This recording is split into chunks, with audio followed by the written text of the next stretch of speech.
Thank you very much, ladies and gentlemen. It's a great pleasure to be here. I'll be brief. I've spent most of the months since the 7th of October in Israel and Gaza, and have seen as much of the conflict as I think it's possible for non-combatant to see. I went to all of the massacre sites when they were still fresh. Have spent a lot of time with the survivors, the families of the hostages. I've been in the morgues of Tel Aviv, where they're still trying to identify the dead. One young man's body was only identified yesterday. And think what it takes, what you have to do to a man to make his body unidentifiable for 8 months. One of the things that struck me most after the 7th of October was I was at one of the reunions of the Nova Party. And these are all young people who'd seen their friends raped and murdered in front of them. One young man, a survivor, showed me footage from his phone, and it included footage of a young friend of his who didn't make it into his car and was lynched by a mob immediately afterwards. This young man, this survivor, said to me, "What would you do if this happened in your country?" And I thought, though I didn't say, but it has. It has happened in my society, in my Europe, in my West. The scale may be different, but the terrorists are the same. It happened here in Paris at the Bataclan. It happened in Manchester, where 22 young girls were blown up for the crime of going to a pop concert. It happened at the Pulse nightclub in Orlando. The scale was different, but the perpetrators are all the same. They're always the same people who, whether in Toulouse or Port de Vincennes, Copenhagen or Mumbai, can never restrain themselves from targeting the Jews.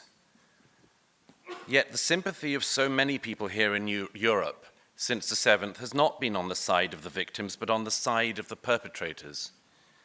Too many people mistake the victim for the oppressor, the underdog for the overdog, and those who fight terrorism with those who dream of it and bring up their children to love it from the cradle. Consider this. In every European capital, as well as in America, photographs of the Israeli hostages still in captivity by Hamas have been put up. And in every city outside of Israel, they have been torn down. Think about that for a moment. If someone in London or Paris loses their dog, they will put up a poster asking people to help find them. And if even one person in our society went around tearing down such a poster, we would ask what had happened in our society.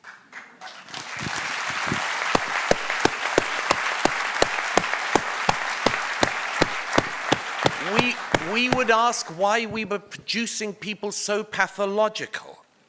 We would want to find the person and punish them. Yet when the missing are Jewish children, or Jewish women, or Jewish men, because there's no crime in being a man either. These posters are torn down. One of the relatives of the Bibas children held in captivity told me recently that he saw posters of his 1-year-old relative torn down in the center of Dublin. One other consideration. We have all for years heard the feminists issue a call on male sexual violence against women. Believe all women. But where was the solidarity? Where was the sympathy or even belief when the women were Jews? Bravo. Bravo. The belief evaporates. And I won't even go into the psychopathology and suicidalism of Queers for Palestine, who are a branch of Turkeys for Christmas. It was Hamas that started this war, yet much of the world has forgotten this. They've been fooled by Hamas propaganda into imagining that Israel is the aggressor. Having seen this war up close, I can tell you with 100% certainty that the war would be over tomorrow, not just if Hamas returned the Jewish hostages, but if the Palestinians in Gaza brought up their children not to hate but to love.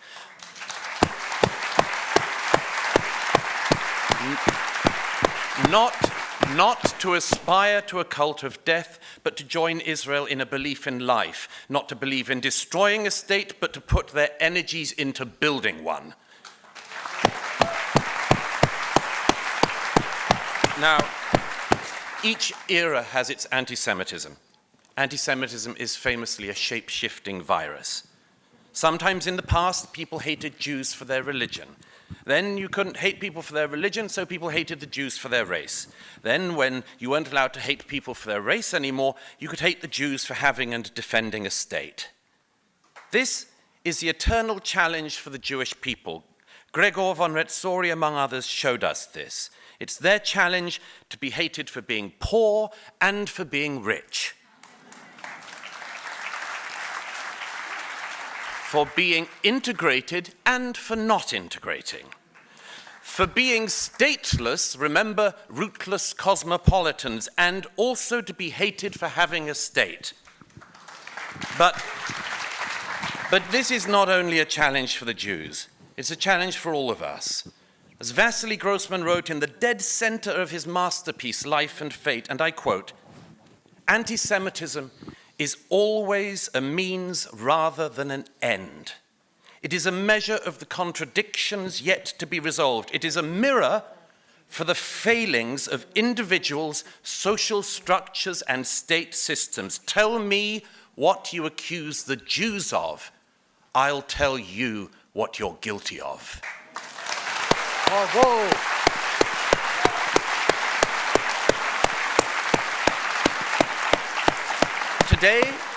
Today in Europe, this ancient hatred can come from the left and the right.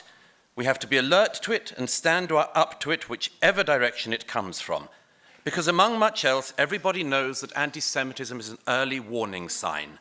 When a society starts to indulge in this lurid, paranoid fantasy, every other hatred comes next.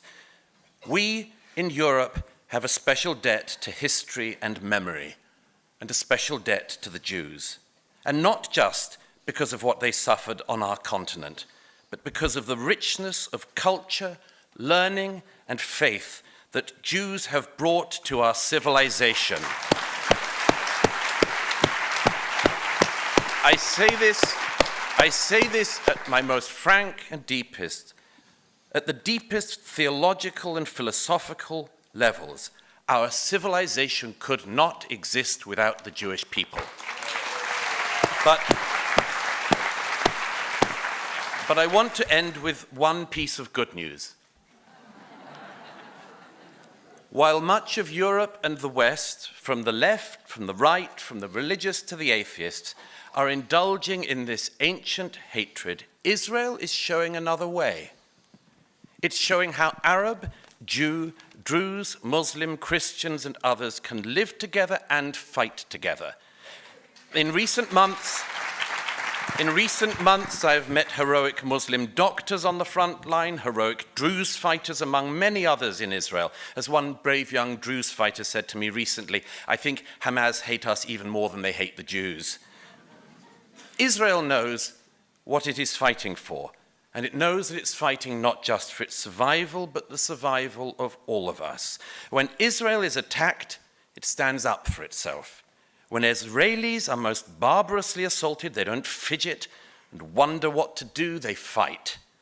Because, and I'll finish on this, whether in Spain in the 15th century, Europe in the 20th century, or the Arab world for many centuries, the situation of the Jews has always been at its most perilous when Jews are prominent and weak. Since a lack of prominence does not seem possible to the Jewish people, Thank God. That leaves only one option: prominent and strong. And it should be not only Israel that follows that model, but us too. Prominent, strong, united, and resolute. Whoa!